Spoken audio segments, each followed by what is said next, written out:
भारत ने operation shield का ऐलान किया है। ऑपरेशन सिंदूर के बारे में तो आप जानते होंगे, पाकिस्तान और भारत की जंग के दौरान जो ऑपरेशन किया गया था, अब एक ऑपरेशन शील्ड का ऐलान किया गया है और ये ऑपरेशन सिंदूर के बाद ये पहला ऑपरेशन है जिसका भारत ने ऐलान किया है और इसका ताल्लुक पाकिस्तान और भारत के बॉर्डर एरिया के साथ है।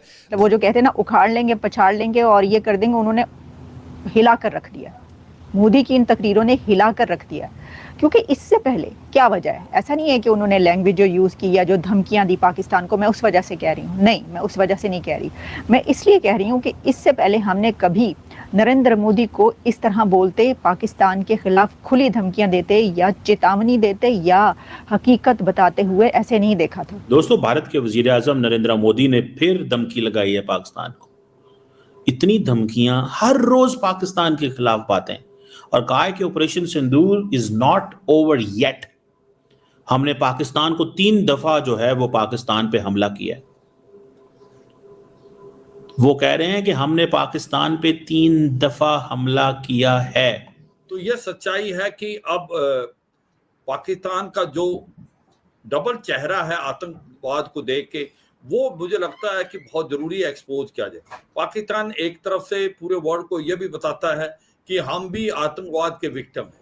जय हिंद दोस्तों, ऑपरेशन सिंदूर खत्म होते ही भारतीय पीएम मोदी ने एक नए ऑपरेशन की शुरुआत कर दी है। ऑपरेशन सिंदूर के बाद नए ऑपरेशन की शुरुआत सुनते ही पाकिस्तानी मीडिया की काफ रही है टांगे, क्योंकि दोस्तों आप लोगों को पता ही होगा कि दोस्तों ऑपरेशन सिंदूर आधी पाकिस्तान की खलास कर दी थी। तो दोस्तों इस वीडियो को फुल वॉच कर जाइएगा, क्योंकि दोस्तों इस वीडियो में काफ़ी ज़्यादा मज़ा आने वाले, क्योंकि दोस्तों ऑपरेशन सिंदूर से पाकिस्तानियों की आधा के आधे पाकिस्तान तहस नहस हो गई थी। लेकिन दोस्तों भारतीय गवर्नमेंट ने एक ऑपरेशन एक नए लॉन्च कर दिया, जिसमें दोस्तों ऑपरेशन शील्ड के नाम से जाना जाता है। और इसी बात को पाकिस्तानियों की लग रही है कि ऑपरेशन सिंदूर हमसे संभाला नहीं गया।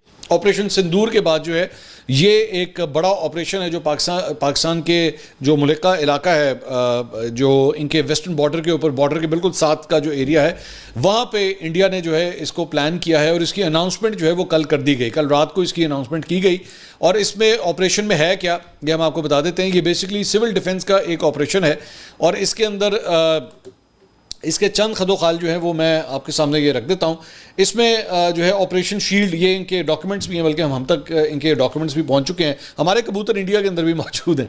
तो ये इनके civil defence director civil defence, commander general home guards, Jammu Kashmir, Punjab, Rajasthan, Gujarat, Haryana, Chandigarh, ये एरियाज़ हैं जहाँ पर बेसिकली ये प्लान किया गया। Second civil defence exercise operation shield और वेस्टर्न बॉर्डर के ऊपर। और इसके अंदर बेसिकली करना क्या था, इसके अंदर जनाब फ़िज़ाई हमले और ड्रोन हमले, दुश्मन के तैयारों और ड्रोन्स के ज़रिए जवाबी वक्त और हम आंगी का अंदाज़ा लगाने के लिए नकली हमले, ये बेसिकली मॉक ड्रिल्स हैं। ये मॉक ड्रिल्स हैं जो इंडिया ने प्लान की हैं और इसमें उन्होंने कहा जी कंट्रोल रूम्स को चालू करना, रियासती और कौमी सतह पर एयरफोर्स और सिविल डिफेंस कंट्रोल रूम्स के दरमियान रियल टाइम मुवासलाती मशक़ें, ब्लैकआउट के तरीक़ाकार, हंगामी और अहम खदमात को छोड़कर शहरी इलाकों में कंट्रोल शुदा ब्लैकआउट का नफाज, बड़े पैमाने पर हलाकतों का इनखला, दुश्मन के ड्रोन्स का एक फ़ौजी स्टेशन पर फर्जी हमला जिसमें मुकामी सिविल काम की मदद से 20 नकली हलाकतों का इनखला और इलाज की ज़रूरत होती है, तिब्बी रिस्पॉन्स में इजाफा, ज़्यादा जानी नुकसान के वाक़यात को मुनज़्ज़म करने के लिए सिविल और मिलिट्री मेडिकल टीमों के दरमियान कोऑर्डिनेशन, अक़बी इलाके की सिक्योरिटी को मुतहर्रिक करना, अहम तनसीबात को महफूज बनाने के लिए फौरी तौर पर होम गार्ड्स, फौरी रिस्पॉन्स टीमों और मुसल्लह अफ़वाज का इंतज़ाम। अच्छा, आप ज़हन में रखिएगा कि इससे पहले जब भारत ने जो है वो पाकिस्तान के खिलाफ जंग का आगाज़ किया था, तो बेसिकली उसी दिन किया था जिस दिन एक्चुअली उनकी सिविल डिफेंस के हवाले से मॉक ड्रिल्स होनी थी। ये उसी दिन कर दिया था उन्होंने और एक्चुअली अनाउंसमेंट पहले की भी थी कि हम लोग मॉक ड्रिल्स करेंगे, लेकिन उसी दिन पाकिस्तान के ऊपर इन्होंने हमला कर दिया था। नरेंद्र मोदी ने फिर कहा है कि पाकिस्तान तो सिर्फ दहशतगर्दी को सपोर्ट करता है। 1947 में हम पे पहला टेरर अटैक हो गया था। 1971 में पाकिस्तान ने बांग्लादेश में टेररिज्म कर दिया। अब देखें, बांग्लादेश पाकिस्तान से जुदा हुआ है, हमारा एक इलाका है, हमारी टेरिटरी पे इंडिया ने मुफ्ती बईनी को ट्रेन किया। इंडिया कह रहा है कि वहां पे दहशतगर्दी कर दी पाकिस्तान ने। How is distorting facts. वो किस तरह जो फैक्ट्स हैं उनको किस तरह लेके चल रहे हैं, जरा सुने उनकी बातें। मोदी साहब is an all out offensive campaign against Pakistan, और पाकिस्तान लीडरशिप साइलेंट है, वो साइलेंट है। स्वाभाविक है। मैं चाहता हूं आप सुने। 22 अप्रैल को पहलगाम में, जम्मू कश्मीर में आतंकियों ने जो बर्बरता की, उसके बाद पश्चिम बंगाल में भी बहुत गुस्सा था। आपके भीतर जो आक्रोश था, आपका जो गुस्सा था, उसको मैं भली भांति समझता था। आतंकवादियों ने हमारी बहनों का सिंदूर मिटाने का दुस्साहस किया। हमारी सेना ने, देख रहे हैं वो क्या कह रहे हैं? वो कह रहे हैं कि जनाब आपने हमारी बहनों का सिंदूर मिटाने की कोशिश की, हम आपको छोड़ेंगे नहीं। This is what he saying. In fact वो सीधी सीधी बात कर रहे हैं। वो कह रहे हैं जनाब आपने हमारी बहनों का सिंदूर खत्म किया। वो दहशतगर्दी, वो कह रहे हैं जी पाकिस्तान दहशतगर्दी करता है। और जो उन्होंने नई बात की, उन्होंने कहा जी दहशतगर्दी पाकिस्तानी फौज की एक्सपर्टीज है और हम अब आपको कीमत अदा करनी पड़ेगी। अब आपको कीमत अदा करनी पड़ेगी। मतलब वो जो कहते हैं ना, उखाड़ लेंगे, पछाड़ लेंगे और ये कर देंगे, उन्होंने हिला कर रख दिया। मोदी की इन तकरीरों ने हिला कर रख दिया। क्योंकि इससे पहले क्या वजह है? ऐसा नहीं है कि उन्होंने लैंग्वेज जो यूज़ की या जो धमकियां दी पाकिस्तान को, मैं उस वजह से कह रही हूँ। नहीं, मैं उस वजह से नहीं कह रही। मैं इसलिए कह रही हूँ कि इससे पहले हमने कभी नरेंद्र मोदी को इस तरह बोलते, पाकिस्तान के खिलाफ खुली धमकियां देते या चेतावनी देते या हकीकत बताते हुए ऐसे नहीं देखा था। नरेंद्र मोदी ने क्या किया? उन्होंने पाकिस्तान के जो यूथ है उसको एड्रेस किया है। कैन यू इमेजिन कि एक दुश्मन कंट्री का जो प्रधानमंत्री, प्राइम मिनिस्टर है, वो अपने दुश्मन कंट्री के यूथ को एड्रेस कर रहा हो, उसको मुखातिब करके कह रहा हो कि तुम अपनी हुक्मरानों को और अपने अथॉरिटीज़ को, अपने करता धरता लोगों को ये बताओ कि पाकिस्तान से आतंकवाद ख़त्म करें, दहशतगर्दी ख़त्म करें और पाकिस्तान को तरक्की दें। साथ में उन्होंने एक मैसेज ये दिया कि जी बुलेट और ब्रेड, उसमें उन्होंने कहा कि रोटी खाओ और वरना गोली तो है ही। ये इसका क्या मतलब है? इसका मतलब है जियो और जीने दो। उनका ये मतलब था ना कि हाँ, अब अगर आप ये कहें कि नहीं, मोदी जो है उसने बड़ी एग्रेसिव स्पीच की, वो तो उसने जो है ये कह दिया, उसने तो जो है इतनी गलत ज़ुबान इस्तेमाल की, इसका मतलब यही है जियो और जीने दो। वो किस लिए? क्योंकि इंडिया कितनी बार चलकर पाकिस्तान गया है। नरेंद्र मोदी खुद जब पाकिस्तान गए, प्राइम मिनिस्टर उस वक्त नवाज शरीफ, उनकी ग्रैंड डॉटर की शादी में, तो किस लिए? वो पीस कायम करना चाहते थे, उन्होंने सुलह का हाथ बढ़ाया, इसीलिए तो गए। अच्छा, उससे पहले वाजपेयी साहब जो गए, वो किस लिए गए? तो भारत की तरफ से तो अमन कायम करने की और हाथ मिलाने की बातें होती रहीं, लेकिन पाकिस्तान की तरफ से जवाब नहीं दिया गया, और जो जवाब दिया गया वो बहुत ही बुरा था। तारीख की किताबें आप पढ़ते हैं, अगर नहीं भी पढ़ते तो हम आपको बताते रहे हैं कि क्या क्या होता रहा है, और एनालिस्ट भी हमारे साथ जो हैं वो रहे हैं और एनालिस्ट भी आपको बताते रहे हैं। तो ऐसी सिचुएशन में कि जब ऐसी एक हालात हों, तो उन्होंने ये कहा कि जी अभी तो हमने डैम का कचरा साफ़ किया, अभी तो डैम का कचरा हमने साफ़ किया है, तो वहाँ पर सांस रुक गई है, अभी तो पार्टी शुरू हुई है। यही कहा एक तरीके से। उन्होंने कहा हमने 60 सालों में कभी जो कश्मीर के डैम्स और सारे डैम्स के नाम लिए कि वहाँ पर कभी काम नहीं हुआ था और कभी गेट तक नहीं खोले गए थे, क्यों ऐसा हुआ? अब हम वहाँ पर सफाई कर रहे हैं और गेट खोल रहे हैं। तो चीमा साहब, मेरा सवाल आपसे होगा, अभी ब्रिगेडियर साहब ने भी इशारा किया कि मोदी जो है वो पागल हो चुके हैं और वो वहाँ पर जिस तरह की लैंग्वेज इस्तेमाल कर रहे हैं, गोली मारने की बात कर रहे हैं, वहाँ पर मशकें भी कर रहे हैं और बाकायदा तौर पर असला भी खरीद रहे हैं और अपना असला भी बनाने की कोशिश कर रहे हैं। और ये सारे का सारा इशारा यही करता है कि उनका इरादा जो है वो ठीक नहीं है। वो उसी तरह है जिस तरह मुंह में राम राम बगल में छुरी, लेकिन दूसरी जानिब एक बड़ा इत्तेहाद जो है वो बन चुका, जिसमें 6 आयरन ब्रदर जो है वो सामने आ गए बन के, अफगानिस्तान भी उसमें साथ शामिल हो गया। तो आप क्या समझते हैं कि अगर भारत ने ऐसा कोई हरकत की तो हम उसका जवाब तो देंगे, लेकिन पूरी दुनिया जो हमारे साथ एक नया ब्लॉक जो है वो सामने आया है, वो इकोनॉमिकली, सफारती तौर पे और इस रीजन में जो ताकत का तवाज़न बिगड़ा हुआ था उसको मुतवाज़न करने के लिए कितना किरदार अदा करेगा?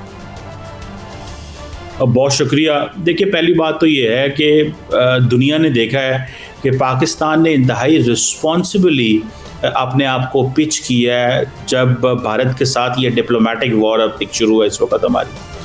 आप देखें, पाकिस्तान के वज़ीर आज़म की टोन एंड टेनर में बात करते हैं और आप देखें इंडियन वज़ीर आज़म की टोन में बात करते हैं, और दुनिया इसको एब्सोल्युटली रीड कर रही है, राइट कर रही है। और इस वक्त जो डिप्लोमेट्स इंडिया के अंदर बैठे हैं, पाकिस्तान के अंदर हैं, वो नोट डाउन कर रहे हैं कि इंडियन लीडरशिप क्या ज़ुबान बोलती है, क्या कह रही है, इसके मीनिंग क्या है। उनको और कोई काम नहीं है इस खित्ते में, अमन और सलामती के हवाले से अपने मुल्कों को वो फीडबैक दे रहे हैं। सो एक तो ये पाकिस्तान की, मैं समझता हूँ कि रिस्पॉन्सिबली जो पाकिस्तान प्ले कर रहा है, इसमें लीडरशिप बड़ी मैच्योरली बिहेव कर रही है, दैट इज़ गुड। बाकी जो आप बात कर रहे हैं, मैं समझता हूँ कि ये एक इम्पॉर्टेंट चीज़ है। इंडिया के अंदर इस चीज़ की बड़ी पैनिक है कि 1.4 बिलियन की आबादी, हम कहते हैं $4 ट्रिलियन की जीडीपी, लेकिन दुनिया का एक मुल्क भी हमारे साथ खड़ा नहीं है। को लगता है कि ये जो पाकिस्तान एक टेररिज्म को सपोर्ट करता आया है, एक तरह से कहा तो ये जाता है कि वो हमारे हीरो हैं, उन्हें टेररिस्ट माना ही नहीं जाता, चाहे वह हाफिज सईद हो, चाहे मसूद अजहर हो, जिसके जो कह लीजिए इनके जो कैंप्स थे या कुछ थे उस पर जो भारत ने रिसेंटली अटैक किया है। लग रहा है आपको कि कोई पॉलिसी चेंज होगी और कुछ बदलाव आएगा, या आपको लग रहा है कि नहीं उसी तरीके से वो सपोर्ट चलती रहेगी जो पाकिस्तान पहले करता रहा है? हाँ बिल्कुल, देखो अर्जुन, इस पर कोई शक नहीं, मुझे लगता नहीं कि कोई चेंज होने वाला है, क्योंकि पाकिस्तान को लगता है कि वो भारत के साथ कन्वेंशनल लड़ाई में तो जीत नहीं सकता और उसका मुकाबला नहीं है भारत से। तो इसलिए उसकी जो पॉलिसी है, ब्लीड इंडिया विद 1000 कट्स, वो उसका इस्तेमाल करेगा, हाइब्रिड वारफेयर इस्तेमाल करेगा, और वो एक प्रकार आतंकवाद को एक स्ट्रेटेजिक एसेट के तौर पे देखता है। और इसी को देखते हुए उसने लश्कर तोबा जैसे मोहम्मद और हिजबुल मुजाहिदीन जो आतंकवादी हैं वो भारत की तरफ भेजता है। और जो पहलगांव का भी इंसिडेंट अभी हुआ है, जिसके अंदर 26 लोगों की बहुत ही दर्दनाक तरफ से हत्या की गई, वो एक केस इन पॉइंट है। तो ये सच्चाई है कि अब पाकिस्तान का जो डबल चेहरा है आतंकवाद को देख के, वो मुझे लगता है कि बहुत जरूरी है एक्सपोज किया जाए। पाकिस्तान एक तरफ से पूरे वर्ल्ड को ये भी बताता है कि हम भी आतंकवाद के विक्टिम हैं। देखो, पाकिस्तान को ये समझना चाहिए, पाकिस्तान एक तरफ से तो विक्टिम है, एक तरफ से पाकिस्तान आतंकवाद का इस्तेमाल कर रहा है, क्योंकि वो जो ये बार बार बताना पड़ता है, जब हिलेरी क्लिंटन भी आई थी 2013 में एज सेक्रेटरी ऑफ स्टेट, उसने पाकिस्तान को अगवा किया था कि अगर आप अपने घर में सांप पालेंगे और आप सोचते हैं कि आपके जो नेबर को डसेगा या आपके दुश्मन को डसेगा, एक दिन आपको भी डसेगा। और वो आज तहरीके तालिबान पाकिस्तान के रूप में पाकिस्तान को डस रहा है। तो अगर वो विक्टिम है आतंकवाद का, तो वो आतंकवाद किया किसने क्रिएट? वो भी तो पाकिस्तान ने क्रिएट किया, आसमान से तो गिरा नहीं।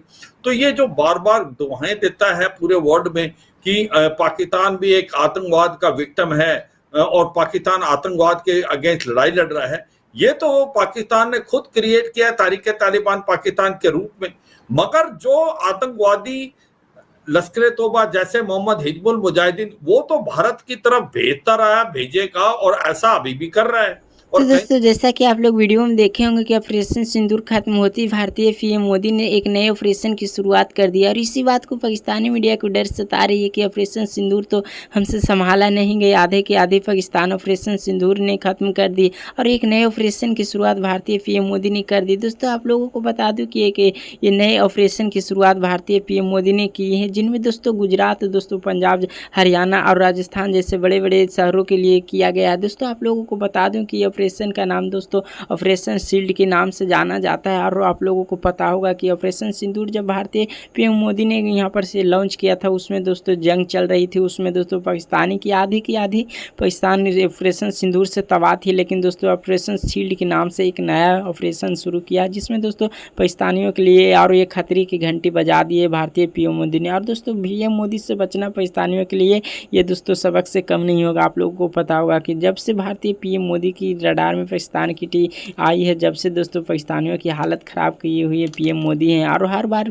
चेतावनी भारतीय पीएम मोदी देते रहते हैं कि पाकिस्तान अब समझ जाओ, टेररिज्म खत्म कर दो। आप लोगों को पता होगा कि इंडिया वर्सेस दोस्तों पाकिस्तान के बीच जब दोस्तों जंग चल रही थी, तो सीज फायर के कारण ये युद्ध रोकना पड़ा। दोनों देशों के बीच दोस्तों ये शपथ हुई कि ये युद्ध नहीं होगी। लेकिन भारतीय पीएम मोदी ने अभी इनको पाकिस्तानियों को ये चुनौती दे रहे हैं कि ये यहाँ पर से टेररिज्म जो पैदा होती है पाकिस्तान से, जो यहाँ पर आतंकवादियों को पनाह देती है वो ये बंद करे और शांति की रोटी खाए और खाने दो और दूसरे देश को तबाह न करें। लेकिन आप लोगों को पता होगा कि ऑपरेशन सिंदूर ने कुछ पाकिस्तानियों को दोस्तों सबक सिखाई और कुछ को समझ आई है कि ये भारत की पीएम मोदी ठीक कर रहे हैं और टेररिज्म जितना भी होता है वो पाकिस्तान में ही होता है। आप लोग जानते होंगे कि जितना भी आतंकवादी आते हैं वो पाकिस्तान से ही आते हैं और भारत में आकर हमला करते हैं और भुगतना पड़ता है पाकिस्तानियों के। यहाँ पर आप लोगों को जानते होंगे कि उसमें दोस्तों कुछ मासूम लोग होते हैं, लेकिन फिर भी पाकिस्तान में आधा के आधा आतंकवादी ही पैदा होते हैं और ये आतंकवादी को ख़त्म करने के लिए हमारे